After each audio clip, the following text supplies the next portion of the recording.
it off, Matt, let's bring on our boy, Mitch Fedic, joining us live from the prominent city of Stuttgart, Germany. Hey, Mitch, what's up, bro?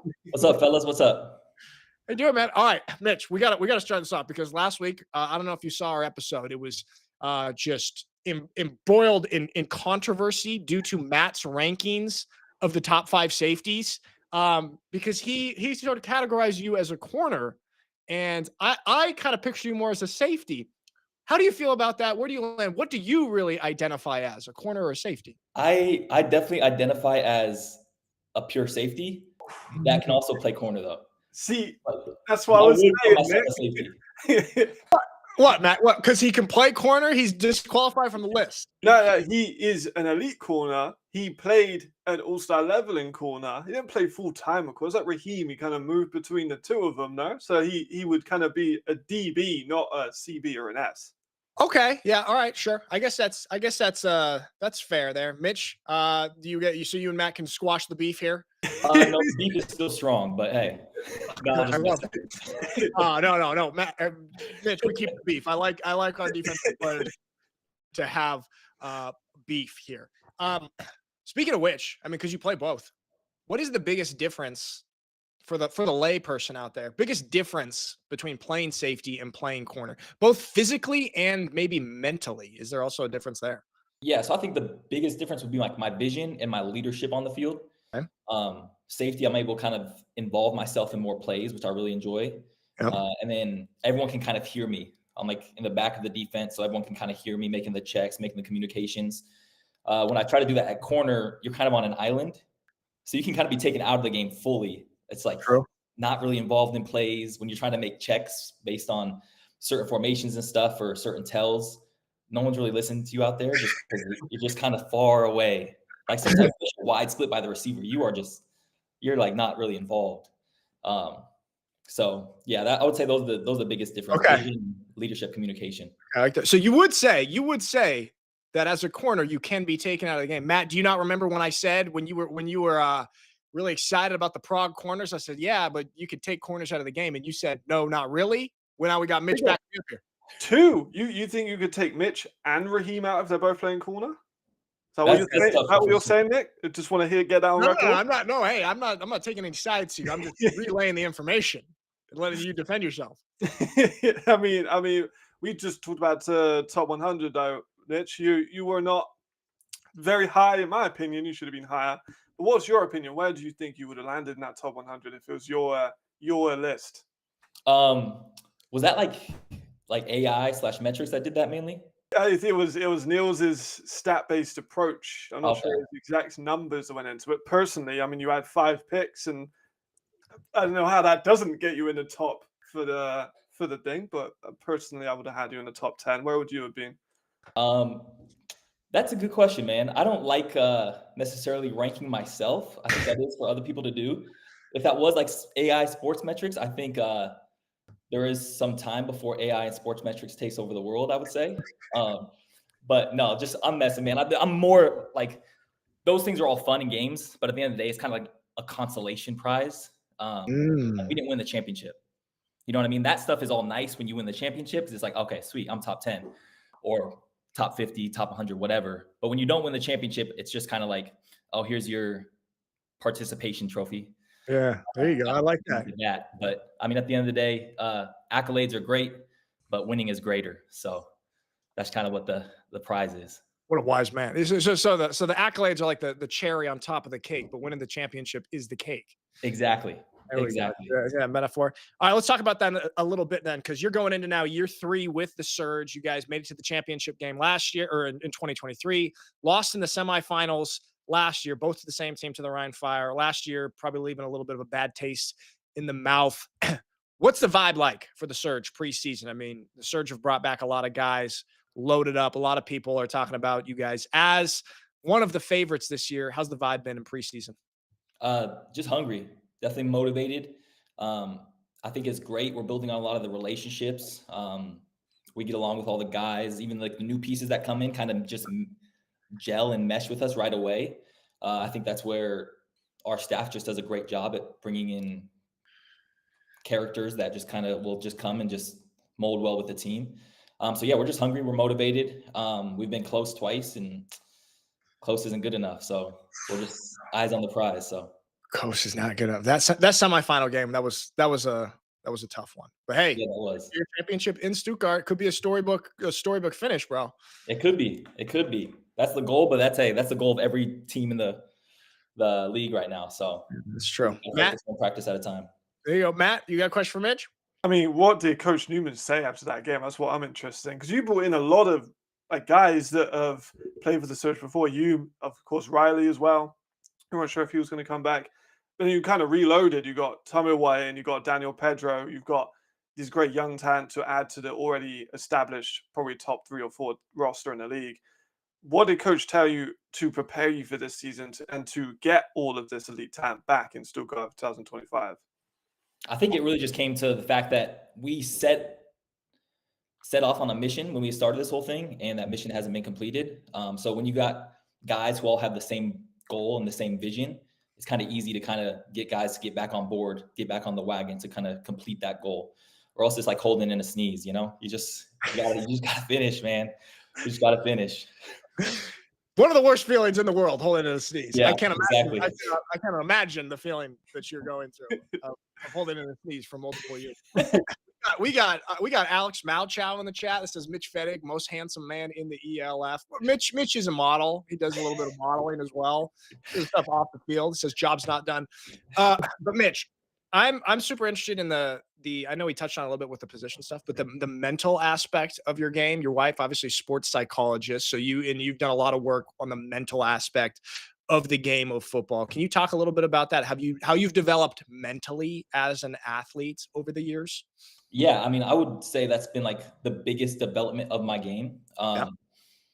Not only obviously with having a wife as a sports psychologist, so she's got me on a pre-performance routine that just kind of like eases my nerves going into the game. I have everything kind of set in stone. So I know exactly what I'm doing on home games, away games, from warm up, from breathing, from exercises, from stretches, from vision work going into games, which has just been a complete relief and kind of gets me locked in and allows me to enter flow state a lot easier once that game starts going, you know, slow things down, even if teams are pushing tempo.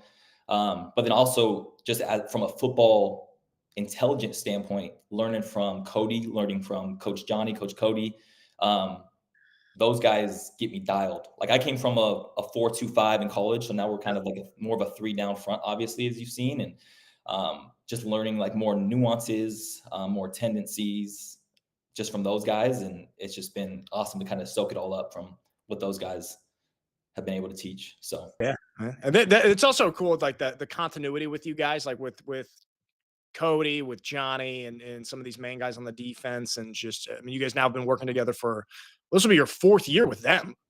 Yeah, and you're able to be in that system. How do you feel in that system? It took me quite a few years to get everything down. How you feel with it? I mean, it's a complex system, which is awesome, because practices don't look the same, games don't look the same. There's just so much that we can do. So it's been a huge blessing. I mean, I just feel like in these 4 years with them, I've grown like a decade in football intelligence just from kind of seeing how they game plan, seeing how they call things. So yeah, it takes a while to get used to, though. It does take, you got to get your feet wet. You're treading water a little bit, and then it clicks. And then once it clicks, you slow it down, and it's just a lot of fun. There you go. You got to get the click. Matt, you got a question? Yeah, you lost Darryl Stewart during the offseason. You also lost Yannick Meyer as well. So big losses to the receiver core. Now you get into someone like Jeff Cotton. We don't know a ton of him. You know, he's coming from Idaho. We haven't seen a bunch of him as of lately. What's he looking like so far in camp? And then also Daniel Pedro, and I'm a big fan of him. But again, not a player we've seen a ton of experience. He only had 1 year in Europe, comes from the UK, and then a couple of other German receivers that we're familiar with, but haven't had a ton of play time because of how stats you were last season. So just tell us how on the offseason so far, just the receiver core is looking so far. Yeah, I mean, that just more testament to Jordan too, Coach Jordan, the way that they can recruit. Obviously, DJ, phenomenal player. Yannick, phenomenal player and athlete. Just losing those guys they're not easy to replace, right? They're just very good players. But But then you bring in a guy like Jeff, who he looks great. He's quick, he's big, he's strong. So I'm really excited for his season. I'm excited for Pedro, obviously a young guy coming off a very high statistical season in Potsdam. Just like raw athleticism. Just like you can just tell by the way he runs. He's just a really good athlete. So it's going to be awesome to spend time with him. Obviously, we still got our guy, Lewis Geyer, back, who just improves every year. You're just like, okay, that's a ceiling. And then you come back and after an offseason, you're like, oh, whoa, you got bigger, better, faster, stronger. Like, how's that possible? So he's just a hard worker too. He's just fun to watch. You got guys like Dr. Flo, obviously a guy in the slot, Mr. Reliable, I call him, he's pretty young in football. He hasn't played football many years.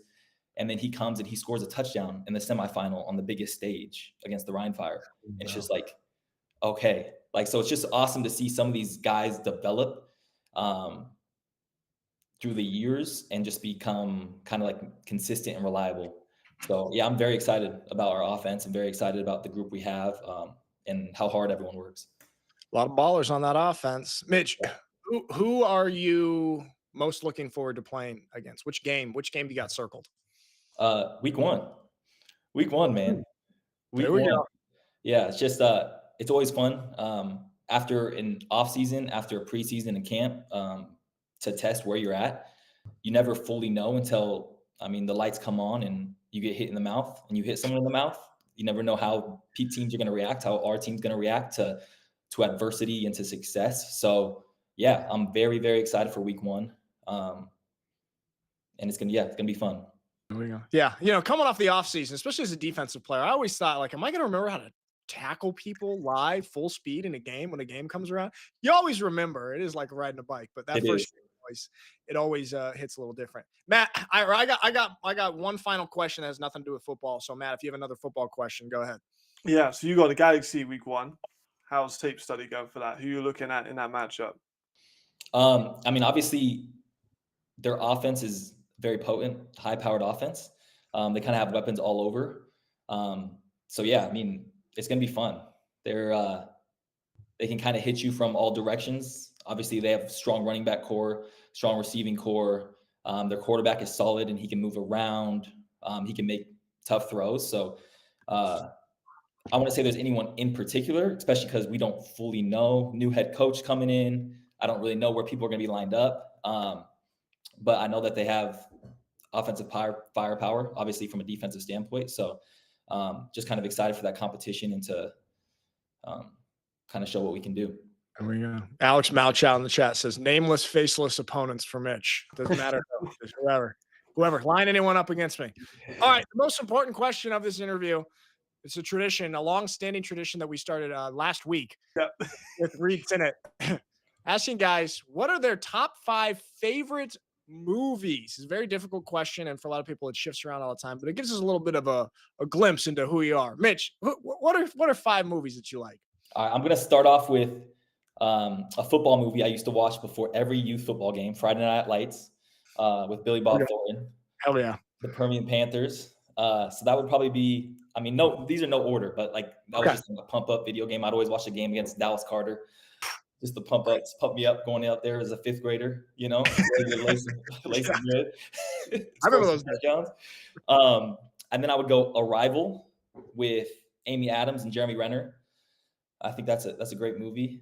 You were just playing that Arrival theme in the car last week. That's kind of my pump up, man. I listened to just like that instrumental. Like that. Beautiful. All right, great. Pulp Fiction. Tarantino. Got to throw a Tarantino film in there. There we go. Good. Yeah. Midnight in Paris. Oh yes, Mitch. Which Nick, you put me on Midnight in Paris. I had no clue. And then we went to Paris in the rain. You got to watch Midnight in Paris. So we watched that, and love that movie. And then last one, kind of like a guilty pleasure, but Avengers Infinity War. And that's mainly for like the theatrical experience of it. Everyone was just pumped up and clapping and excited. So that's a very good list, Mitch. I'm proud of you. You covered a lot of corners there. Alex Mauchow in the chat says Mitch is a Shrek 3 guy. I can see that. Everyone, I'm obviously a Shrek guy. I'm a Shrek 1 guy, but Shrek 3 is on there as well. That's a good list there.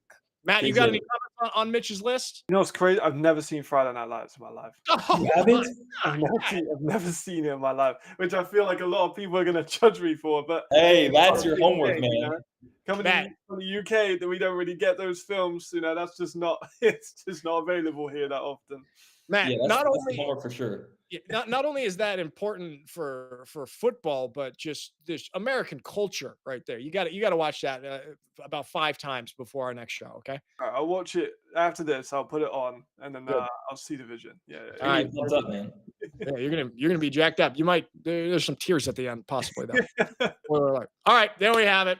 Mitch Fedic, the man, safety, pure safety, who can also play corner for the Stuttgart Surge. My good buddy, former teammate Mitch. Thanks for coming on the show, bro. And I appreciate you guys. Appreciate you guys having me. Awesome, bro. All right, see you next week then. Mitch Fedic.